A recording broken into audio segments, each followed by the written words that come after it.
আমরা দেখেছি যে জুলাই সনদ বাস্তবায়নের পক্ষে সেটা যিনি প্রধানমন্ত্রী হয়েছেন উনি 2টা ভোটে প্রধানমন্ত্রী হয়েছেন, একটা ভোটে নয়।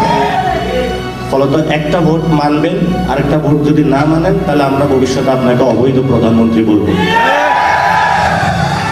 খুনি হাসিনার ইতিহাস সেই মায় রাখবো মনে যে সুইসে পোলার লাশ।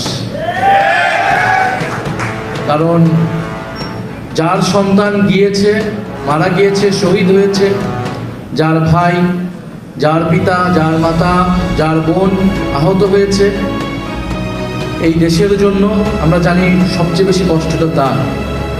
আরো হাজারটা আলিম প্রস্তুত আছে চোখ দিয়ে দেওয়ার জন্য, কিন্তু আগামীতে নাসিরউদ্দিন পাটোয়ারিরা বলেন কিংবা অন্য কেউ, আমরা আপনাদের সাথে আপনাদের ওই ভয়ে, রডের ভয়ে, পাথরের ভয়ে কথা বলা বন্ধ করে দিব না ইনশাআল্লাহ।